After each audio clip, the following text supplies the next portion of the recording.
That didn't look like it was going to go the Patriots' way.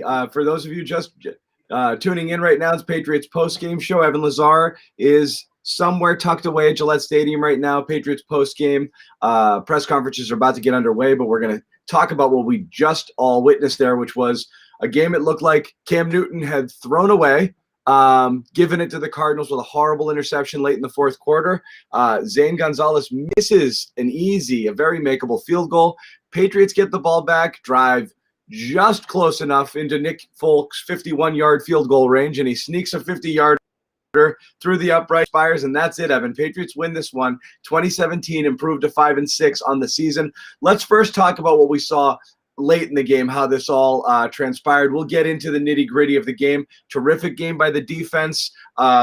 Really awful game by Cam Newton on a lot of different ways, and we will talk about it. He's not absolved, but this almost, Evan, turned into the fifth time in 6 games where he had the ball in his hands and gave it away, and he did, and it was a horrible INT. But again, it's a win. We'll focus on the positive to start. So, Evan, just talk through here the end of the game and just everything that transpired that led to this Patriots win. Well, I thought that this was one of the better performances by the Patriots defense all season long and containing Kyler Murray. And finally, I think a lot of us have been clamoring to see some of the zero blitzes, some of the pressure packages that we've seen over the last couple of years. Didn't see them a whole lot in the first 10 weeks of the season. Finally, the Patriots defense feel comfortable in week 12 to bring out some of those zero blitzes and exotic schemes up front, get after Kyler Murray. I thought there were numerous times in this game where Kyler Murray looked confused as to what he was looking at exactly from the Patriots defense, the coverage rotations, the pressures up front. It wasn't completely a clean game by Kyler either. So I thought there was a lot of confusion there. On the offense side of the ball, one of the worst offensive performances of the year for the Patriots. They couldn't run the football because Arizona was loading the box. Then they couldn't make them pay by throwing the football because Cam Newton had an off game. But they finally had that one call at the end of the game. It was a read option play. I don't know if it was zone or gap read. I have to see a replay. But they blitzed the safety. Buda Baker came right down. We talked about it all week long that the Cardinals were going to be really heavy with the safety blitzes. They blitzed the safety off the edge. They lost containment of Cam Newton on the option play, and he kept it out the back door, and that was that big play of the drive. And then finally they got the penalty tacked on, and they get your thoughts on that penalty, Evan? I know, again, he was in bounds, and it's a quarterback, but I don't know. Right. I don't know if that was helmet to helmet or what, but it was marginal, I thought. It was a brutal game by the referees all around, really, and I thought that on that hit, it was such a big hit, and it was close enough to the head. I think that they knew that after all the mess ups that they made on the other side of the ball, with the Patriots on the gunner return, for example, that took 4 points off the board. They eventually got the field goal on that drive instead of a touchdown. A couple of those penalties, I thought, on Arizona's drive to tie the game, a couple holding calls. Jason McCourty clearly held. Thought Stephon Gilmore got really kind of screwed over on a couple of calls there on that drive. The DPI that got called both ways, and the holding call in the end zone. When you have Hopkins versus Gilmore, it's two guys just kind of going head to head, two of the best in the game. Just sort of let them play it out. If there's something egregious, then obviously you call it. But these ticky-tack holds and DPIs and stuff like that they called a couple on Gilmore, I think is really hit or miss there. I mean, look at what we saw in this game from the officiating standpoint only. And this, again, would have been a huge topic in the game if the Patriots lose. But, okay, I get letter of the law.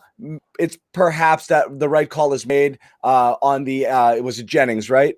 Yes. On the Anthony Jennings block right there on the gunner touchdown, which again, it's what do you expect? If you're watching it football and you're using common sense, what do you expect the guy to do there? He's going to crack back. He's going to make a play. Right. The alternative is to let the guy tackle him. I know what you're saying is the right football play is just kind of set a pick, just get in his way, correct, slow him down enough because you know that they're going to call that violent hit or they might call it. But you're looking at things you just don't see happen very often in NFL games, which is basically a penalty is facing another guy and they're calling it a blindside block, and then offsetting interference penalties, which was just a ridiculous call. Just like that, what offsetting pass interference penties are? Pass interference. No call. It's no penalty. It's no flag. Not 2 flags. That was ridiculous there.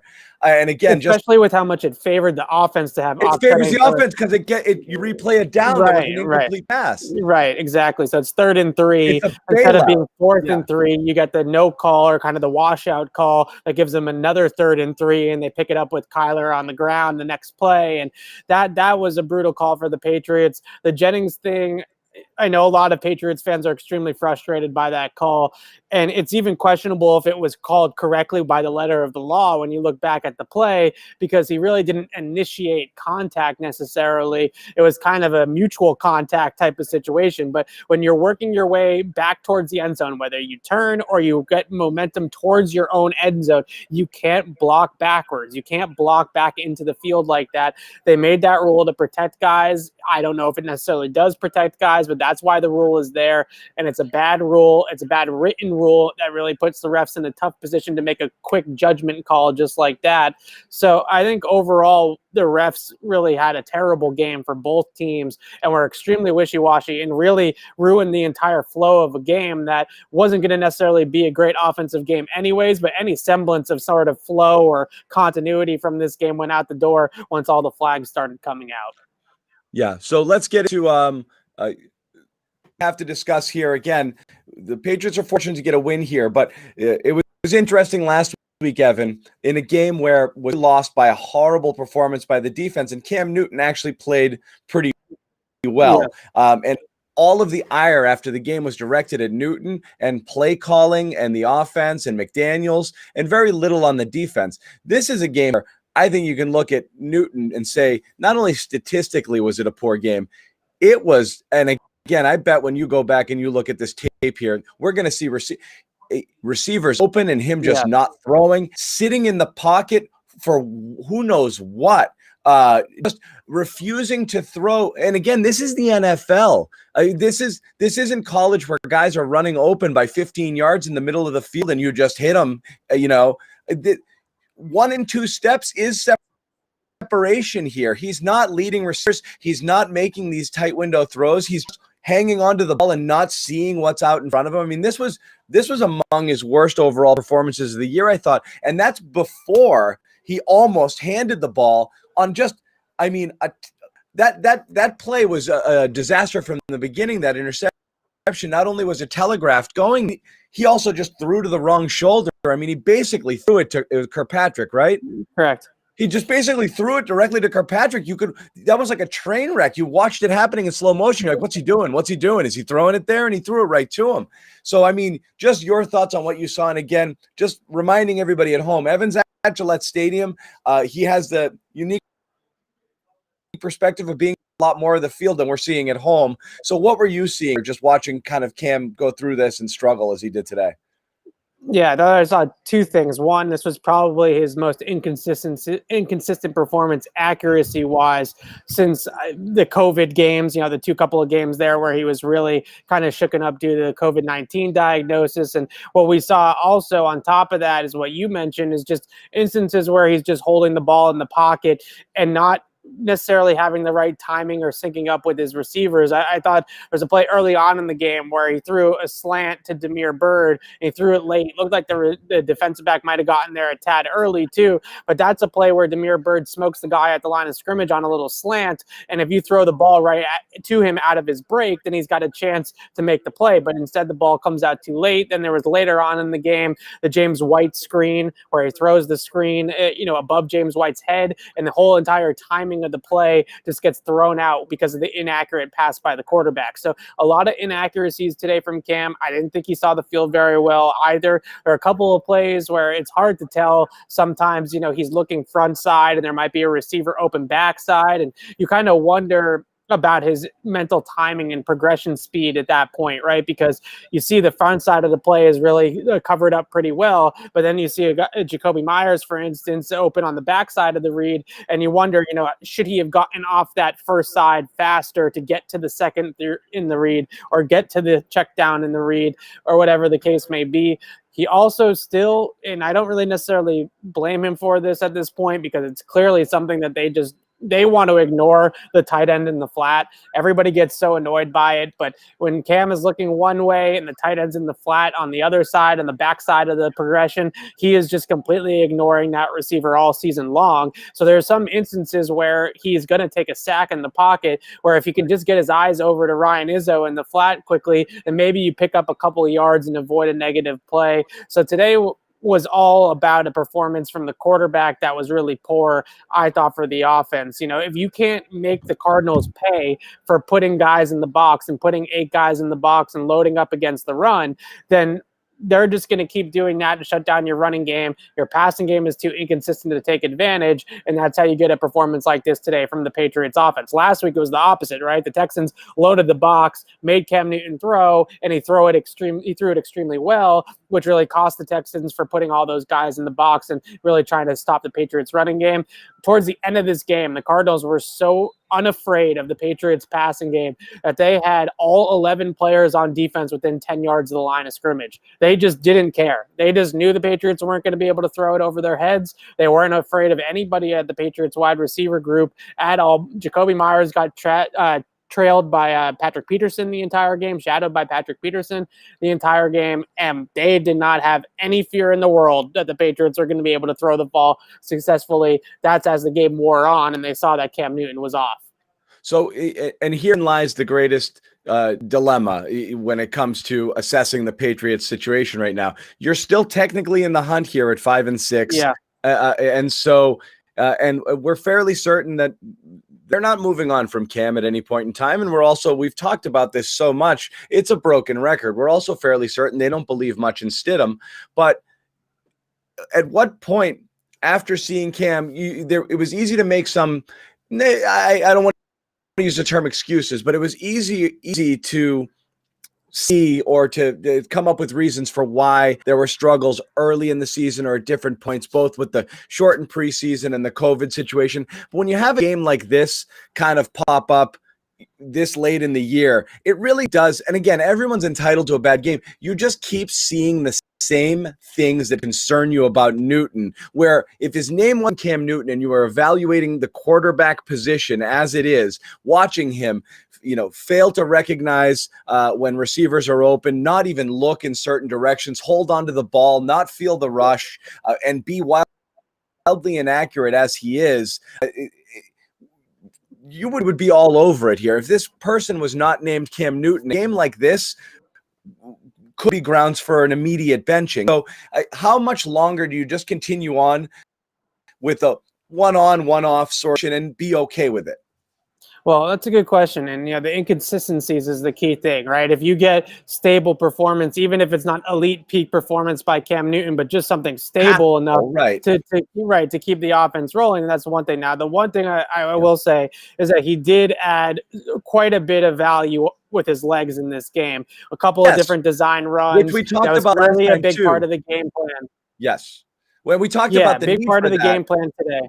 Right. Yeah. No, sorry. Continue on. But that's something we didn't understand why he wasn't doing it more, especially at times when it was being made available to him. But you're right. The threat of that opens things up a little bit when you know that he's going to take off and run. He hadn't been doing that. And today they called a few. Yeah, so he ran the ball 9 times for 46 yards. They ran that lead play where they put Jakob Johnson at his typical fullback spot, and it's just Cam Newton in the backfield with Jakob Johnson. Gets them an extra blocker on the line of scrimmage and allows them to run basically fullback lead that you see when they turn it off and hand it to the running back. But this time it's just the quarterback straight up the gut with the fullback as the lead blocker. That play was nice for them. They also ran, obviously, that read option play at the end on the game-winning drive, which was a huge play to get Cam out the back door and get a first down run there, because they were at a point in time there where they knew they weren't going to really be able to throw the football. They're having all sorts of trouble doing that out there today. So to finally get a nice big run by Cam, chunk run, first down play, and then you tack on the 15-yard penalty, and that's how they got into field goal range. All of that really did add value. Now, I'm not saying that masks the fact that he had such a terrible passing game, but at least they do add something like that to the mix with Cam Newton at quarterback. So the question really is your replacement, Jared Stidham, for example, so much better than Cam at passing the football, that it also, kind of makes up for the fact that quarterback that's replacing Cam is not going to be the same type of runner as Cam is, and now you're not playing 11 on 11 anymore, and you can't do some of the things they do with the quarterback design, rollouts, design running plays, RPOs, read options, things like that. So again, also too, though, you mentioned that the people would kind of be ragging on Cam really hard if he wasn't Cam Newton. But I also think that because he is Cam Newton, he does kind of deserve a longer leash. He played a great game last week. This week he plays a terrible game, but let's not just throw him out the door because he had one bad game. I think he has earned this year at least the respect to be able to have some bad games, have some stinkers, and then have that ability to bounce back next week. He has, but again, it now goes back to the question of what is your goal? And that's where we're stuck here a little bit with this Patriots team. Not only is Cam's presence out there, limiting in terms of what he's able to do, but able to assess certain things that you have out there. And again, I don't want to always take back to N'Keal Harry, which we're going to talk about again, because we're going to talk about N'Keal every single time. He has 0 catches on a few targets, but we'll get to N'Keal in a minute. But you're trying to see what you have in some people. You want to open things up and really see what you can do. And with Cam, sure, it's very, very, very, very limiting what you can do, because you're just kind of simplifying it, running the type of things that he's comfortable with, recognizing, as you said, the value that he creates other places somewhat offsets what you might get from a more traditional passer or someone who's able to run more of a Patriot style offense with quick hitters and timing and such and such. So that's what you have. And again, you don't know, because the only other alternative is Stidham. But I wonder, are you getting a fair shake at Harry or Myers or even, operating out of the if he were to play a little bit, or Bird, or any of these guys, the tight ends, if and when they come back here, when you've got a guy who's going to be inaccurate late, not hitting them when they do get open. And I don't know what that does for you in terms of evaluating where you are coming back next season. Well, I mean, I thought that he played fine last week, and more than fine last week. So we did get to see some of Jacoby, and Damiere Byrd obviously went off against the Texans the week before, sure, or the month before, I should say, really. It was the Jacoby Myers show. So I think we have had opportunities to see those guys. I think the biggest thing that you see with Cam as a passer is that he's really built as a thrower to attack the intermediate and the deep part of the field. But the problem is what teams are doing is that they're really coming after him at quarterback, and the Cardinals are already a blitz happy team anyways. They're ranking the top 5 in blitz frequency coming into the game. And what happens is when you blitz so much, when the defense is blitzing so much, it takes a while to get those intermediate and deep routes down the field, especially with receivers outside of Damiere Byrd that might not necessarily be blazers or have top speed. So when you couple those things together, the defense is really dictating the terms to the Patriots offense in a lot of these sequences, where they're saying, okay, we're not going to allow Cam to be Cam and take those longer drops and get the ball deep down the field like he did against Houston at times. We're going to blitz him and make him go quick, and we're going to make him turn into a hot read thrower, meaning when the blitz is coming, the ball needs to come out instantly. And that's what they're going to continue to do, and they're going to harp on the fact that Cam Newton is not going to have the timing, he's not going to have the synchronization, he's not going to have the comfortability in the offense and knowing where his protection is set and where he is protected and where he's not protected. And we're also not going to allow him to uncork the deep ball. And if you can do all of those things by just blitzing the quarterback, then it really mitigates everything that Cam Newton is good at as a thrower. So the one thing that I've tried to point out a lot this year is that Cam really is at his best in that 10 to 20 yard range down the field. He's got a good deep ball also, but 10 to 20 yards is his sweet spot. It has been his entire career.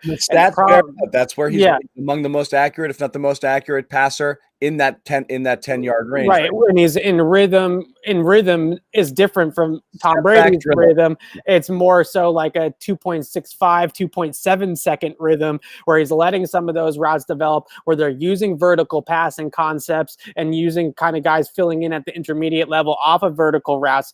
That's Cam Newton's game. That's what we saw him do well against Houston. But the problem is that when you get so much pressure on the quarterback, when you're blitzing the quarterback and you're giving him a lot of those different pressure looks for the QB, the ball needs to come out. So that's where Cam is not necessarily the best, is the short passes, the timing throws, the synchronization with his receivers off the blitz.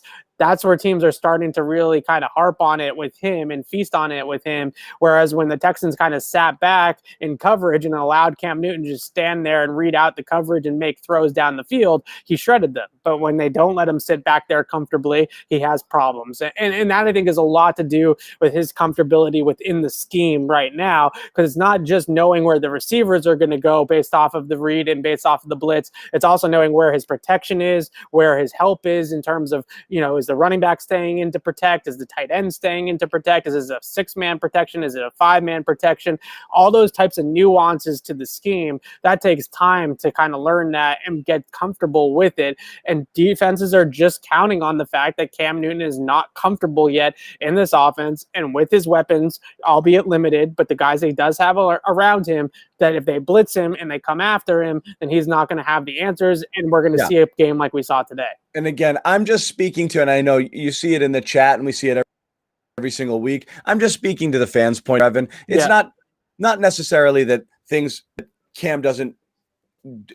don't work for Cam, or he makes it better in some ways, or that he's better than whatever else they have here. It's just, you're talking about a fan base that I think has very limited patience here. Tell me about it. But it's a fact, and so you're making quick judgments here, and I think the judgment is, I'm all set with Cam. It doesn't mean that he's horrible. It just means that we did not reincarnate, Cam Newton from his MVP season and catch lightning in a bottle and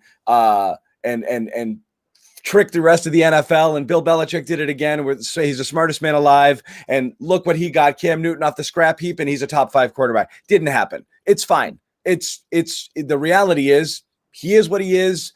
They're competitive, but that's it. Nobody wants that. And so everybody wants something else. That something else just may or may not exist. And I think that's why the chat is constantly filled with comments saying, let's get to the draft next year, draft a quarterback, something, because you just want to believe that whatever you have, if it's not going to be good today, it's going to be good tomorrow or the next day or the next day. What you can't abide is mediocrity or just blah. And right now it is just kind of blah, and that's what it is. So I wish that we saw some improvements from him, really. That's the biggest, and we have. And his numbers. I shouldn't say that. But improvements in certain areas of the game, the quick passing game, handling the blitz. He's had times where he's handled the blitz better, and then in certain weeks than in other weeks. Against Baltimore, against the Jets, they blitzed him a lot, and he handled it pretty well. But that seems to be the game plan against him, is force him to be a within 10 yards of the line of scrimmage thrower. If you can force him to get the ball out quickly, to throw to the short area of the field, he doesn't have the timing and he doesn't have the accuracy right now to be able to be proficient on those types of passes. It's a little thing too, where there are a couple of plays like the James White screen that I mentioned. That screen's probably not going much of anywhere anyways, but if that throw isn't high over James White's head, at least it gives the running back a chance to set up his blocks and make a move and maybe create something out of nothing. Instead, it throws off the entire timing of the play. There's other times where we also see that the ball is a little bit behind, or it's a little bit too far in front, and these yak type of runs, these yak type of routes, where you need to put the ball on the receiver and lead him into the yak, but instead the ball is just a little bit off. It's still caught. It still goes down as a completion in the box score, but the ball's a little bit off, and it just causes the runner to just not have that same runway that he would have in a normal situation. If the ball comes out cleanly and is led to him and gives him an opportunity to create with the ball in his hands. So the proficiency, the efficiency, whatever word you want to use, and the short passing game is definitely a concern for the Patriots. So what are teams doing? They're forcing them to throw the ball short, and that's what the Cardinals did today effectively. So again, it is what it is, and there's no question about it. Newton's been more good than bad of late. Games like this are always going to throw you. We have now reached the N'Keal Harry portion of the show. Here we go. Look, it is what it is. We know how this conversation goes. Evan defends N'Keal Harry. Everybody gets really mad at Evan. They light up the things and says, why are you defending him? Forget about it. We're not doing that again. What we are talking about is, at this point, does he belong on the field? period. I mean, I get it. In 3 receiver sets, what you're going to have. When Julian Edelman comes back, does N'Keal Harry see the field at all at this point? And again, we have to go over it. The production isn't there. There are a couple times, and they showed one on the broadcast too, where he's running free across the middle of the field. Cam doesn't hit him. Again, he's short of the sticks there, but you give him a chance there to make a play. Fine, there's that. There was another play, I think, also where he was open by a yard or two heading down the field, and Cam did not throw it there. So what people see at home is 3 targets, no receptions, 1 drop, a bad penalty, and also questionable, whatever, a penalty, and then absolutely blowing a blocking assignment that ended that killed a drive on that it was 2nd and 5, turns into 3rd and 13 because he just does not make his block there, and the play gets eaten up for an 8-yard loss. Drive killer. Patriots go 3 and out very quickly and give the ball back there. Definitely not what you wanted to see happen on that possession. So almost everything was bad. Everything was bad today. You can't point to a single positive thing that N'Keal Harry did. So here we are again. Hey, he made a good block on that screen to Demir Bird early on in the game.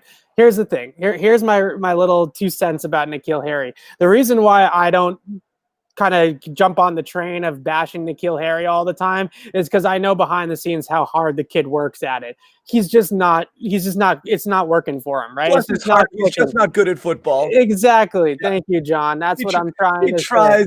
He tries. He didn't draft himself in the first round. None of these things are necessarily his fault. So to me, it's just like piling on this topic over and over and over again gets nauseating, because it's like they made the wrong pick. He's not the player they wanted him to be. They should have picked, 7 guys ahead of him in the draft instead of N'Keal Harry. We don't have to list them all out. The pick was wrong. The decision was wrong. But that's on Belichick. That's on Nick Caserio. That's on the front office.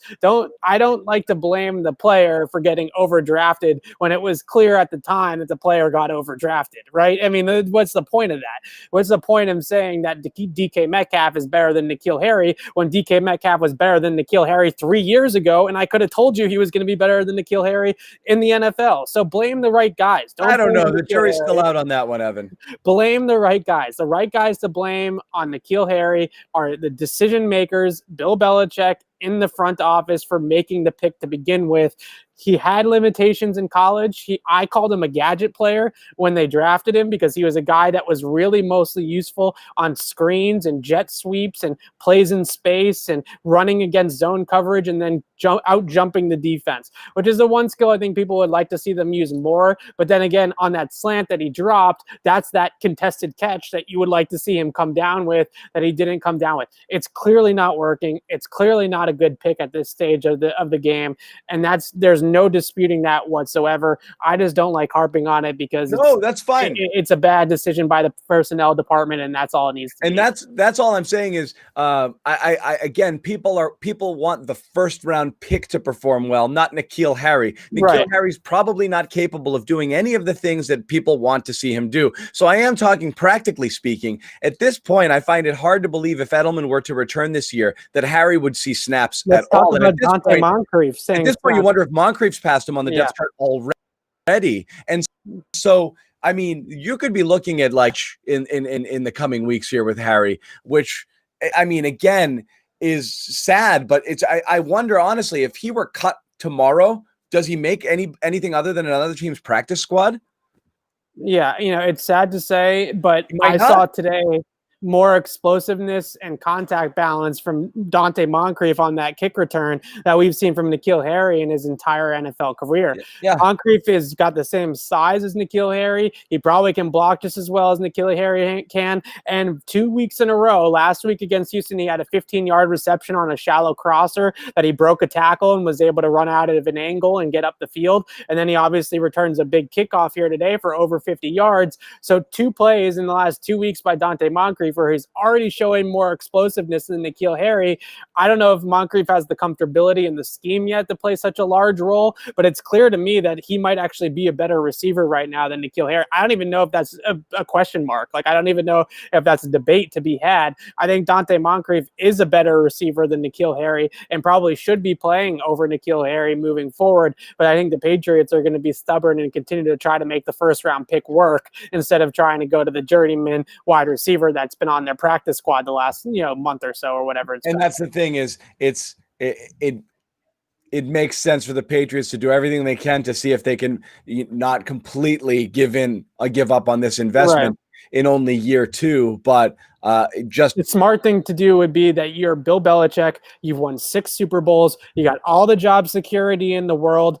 Admit you were wrong. Admit you made a bad pick and move on. They basically have done that. It took to year 3, but they basically have done that with Sony Michel. Sony Michel, he was injured and he obviously missed a few games. He came back today. It was still predominantly the Damian Harris show, right? I think they've realized that Damian Harris is the better back than Sony Michel at this stage. So realize the same thing with N'Keal. Jacoby Myers is better. Damiere Byrd is better. And there's a good chance that Dante Moncrief might be better as well. So do the right thing. Don't get caught in the fact that you'd made the pick in the first round and you need this guy to work to prove that you can still draft and all that kind of stuff. Don't get caught up in all that minutia. Just go with the best player. Yeah. And again, it is sad because again, it really is. You're torn between, what you want to see happen with this year, which is if you want to see it as a development year, which many people do, you would like to see a little bit more of N'Keal, just throw it to it. And what we haven't seen all year, which has been frustrating, is some 50-50s, some jump balls, some toss-ups on the sideline, some back shoulders. You'd love to see them force the issue some to see if that's even a viable option. You're having him run these, little crossers or whatever. He's just not getting clean. They've turned him into a short yardage receiver. They turned him into an underneath receiver because he doesn't have the speed or the route running to run deep routes or intermediate routes. So basically what they're saying is you're going to play the X, you're going to block, you're going to run shallow crossers, you're going to run slants. And that's it. And we're going to throw the ball to Jacoby and we're going to throw the ball to Damiere Byrd. And those are going to be the guys that we run our offense through in the passing game. And N'Keal Harry is really just out there for his block. Clearing out the middle. Yeah, exactly. And especially that where they don't have the tight ends at all. But it is, you'd like to see if the thing we think he could possibly do based on his size and athleticism is even in play. And they haven't done enough of that. And again, I don't know. I mean, despite his size, he plays a great deal smaller than he looks and than the paper says. So again, not to harp too much on the negative again for people at home. Obviously, this was a solid win for the Patriots here. 20-17 last second 50-yard field goal from Folk. We haven't talked a ton about it, but certainly we did at the top a little bit here. Amazing bounce back game from the defense. Gilmore, a couple penalties. One was egregious near the end there. Then you had the double offset. Did a really solid job on Hopkins for most of the game. You could say on that 1-0 blitz play there where he had the big cushion.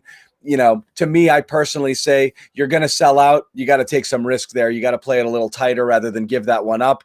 That was about it. A couple other catches for sure, but everything was in front of him. That's a phenomenal job. Murray definitely wasn't 100% with the shoulder situation there, so that was limiting, and I think that really hurt his ability to open it up. Patriots were fortunate there, but great game from Adam Butler, Lawrence Guy, the interior of that defensive line. On that fourth down stop there, you had Guy eating up 2 people.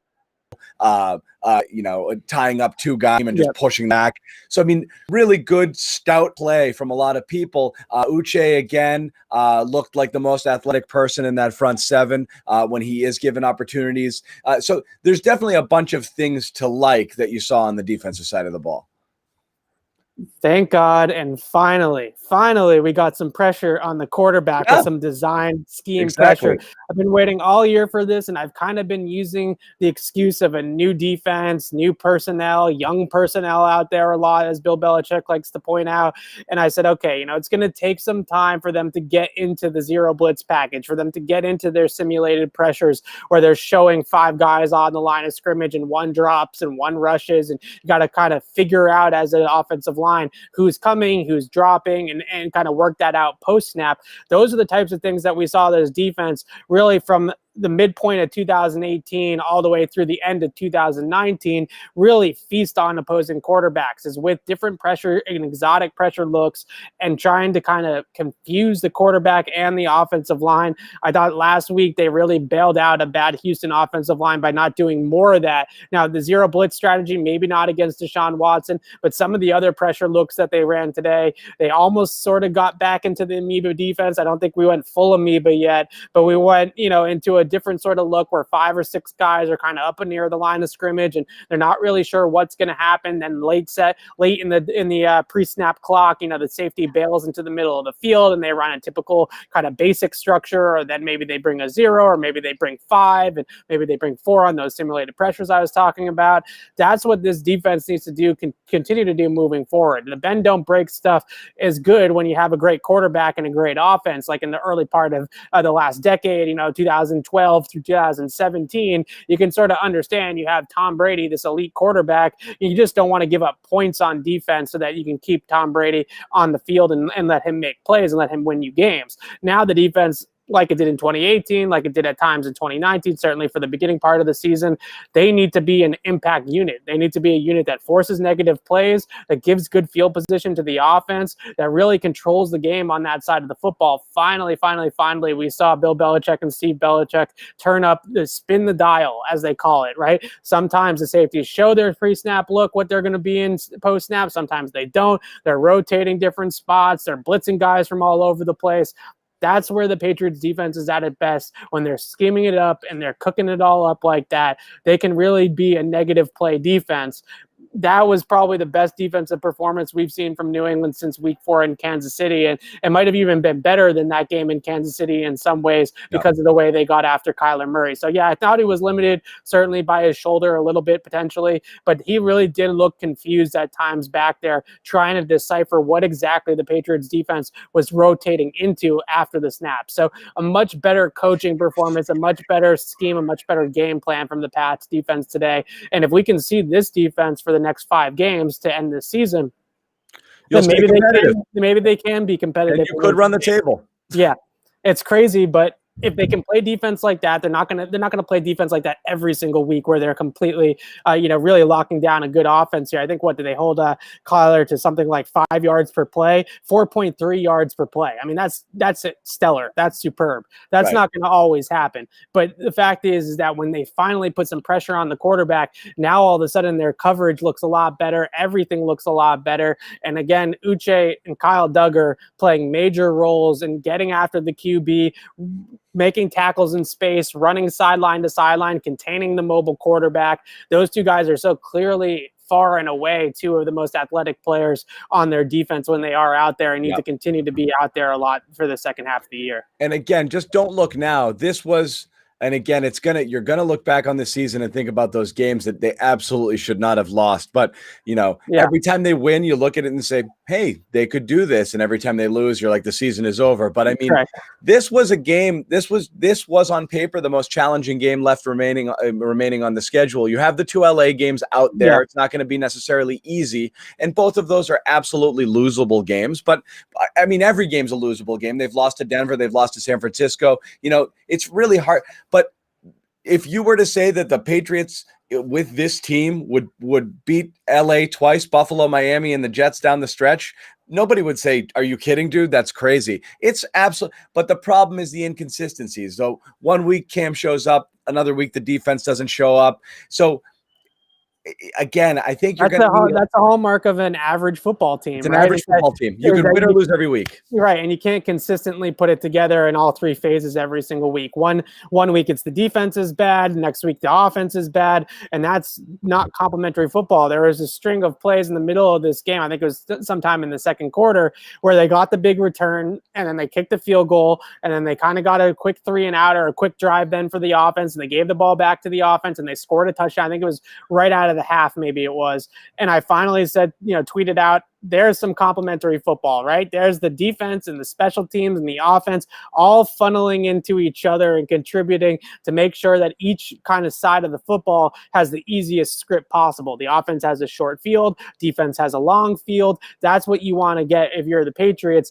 Unfortunately, they just haven't been able to do that enough this year, is have that type of complementary football. Yes, and that's exactly right.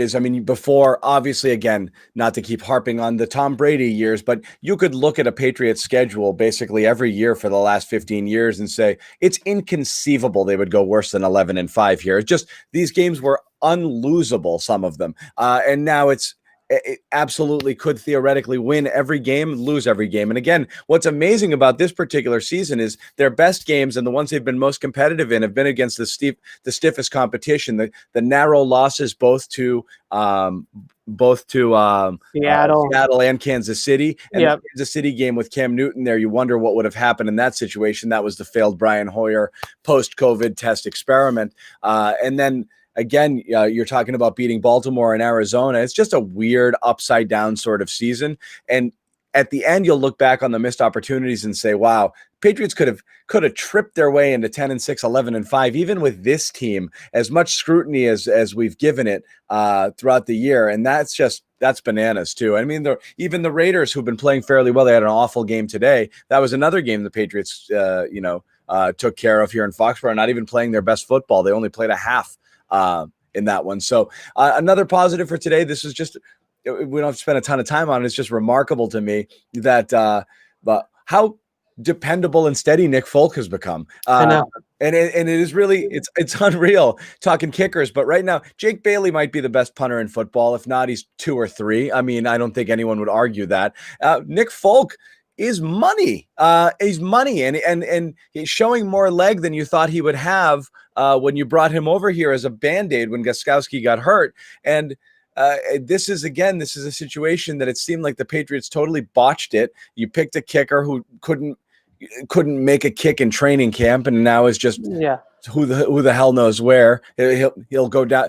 He'll be known more for a tattoo than anything he does on the football field. I'm afraid, and he'd be cut and jobless right now if not for the COVID practice squad rules, most likely. But Patriots were able to hold on to more guys, so he's still in the fold. But Folk has just been unreal. And again, another one today. And this is late in the game here. I hate when teams do this, Evan. You get to what you would consider to be the outside of your kicker's field goal range, and then you just run it into the line once or twice, spike the ball, and force them to go out there and kick a 50-yarder instead of try to get to 41, 42, 43, which your percentages are going to go way up with something in that kick as opposed to 50. He just comes out there and just blasts it through. So just amazing by Folk, and amazing, Belichick was able to kind of resurrect this guy and have him be as dependable as he's been. Such a dependable kicker, consistently clutch kicker all of a sudden too. The game winner against the Jets, the game winner. And today, it's pretty amazing what Folk has been able to do. And they have kind of a weapon in both their kicker and their punter, believe it or not. And I know that that's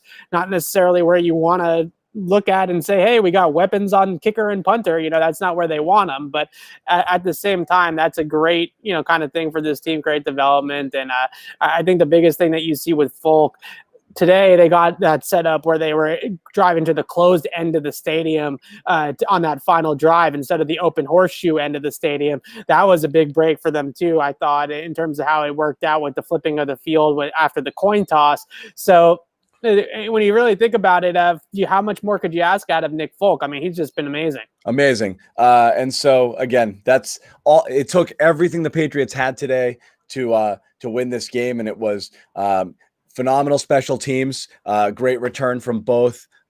You talk about Belichick always harping on all 3 phases, but again, this was the Moncrief return, the Gunner return that should have gone for a TD. It was a great special teams game. At least ended up being a field goal. Bailey was terrific again. One punt into the end zone late. My only real blemish there. Folk, obviously, with the 50-yarder to win it. Terrific special teams game. Great defensive game. And still just barely squeaked it out. But they did. They get the win. 20-17, last second field goal from Nick Folk. So we'll wrap up our post-game show. Unless, Evan, you have any closing thoughts here? No, just a quick one. It's just that this game felt like the 2019 Patriots, where you play great defense, you play great in special teams, your offense is sort of hit or miss, or in this game just catastrophically bad.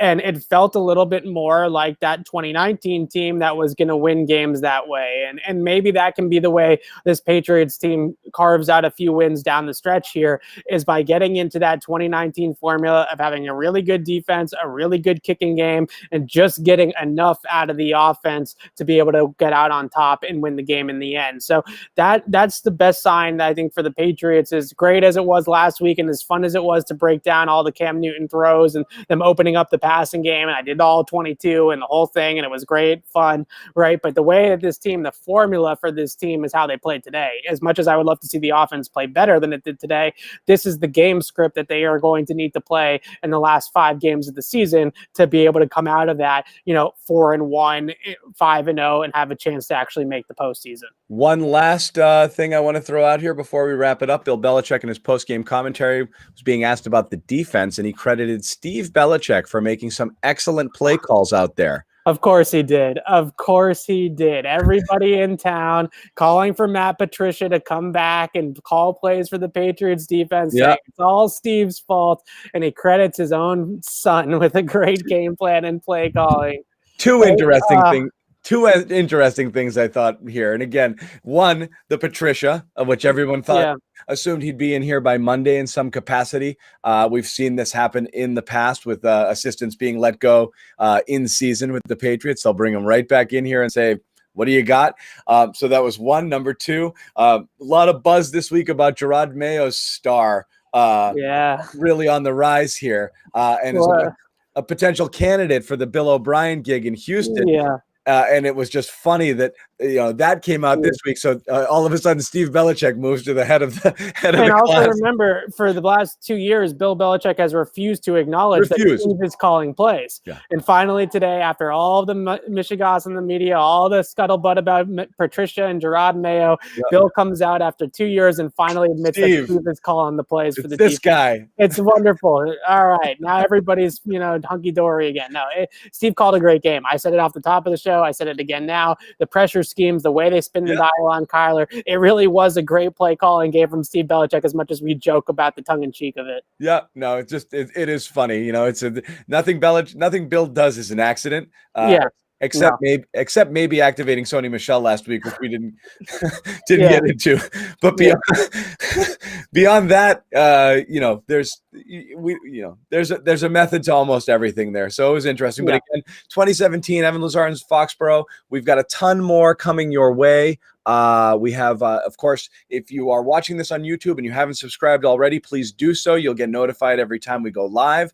We'll have a bunch of videos coming out after the game, including post-game commentary from the Patriots. Evan's going to jump in there. I'm going to jump in there, listen to the rest of what these guys have to say about this 20-17 win over the Cardinals, moving them to 5-6 on the season.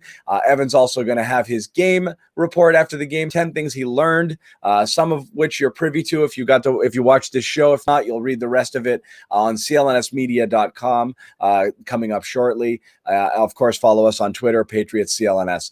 For Evan Lazar, I'm John Zanis. Thank you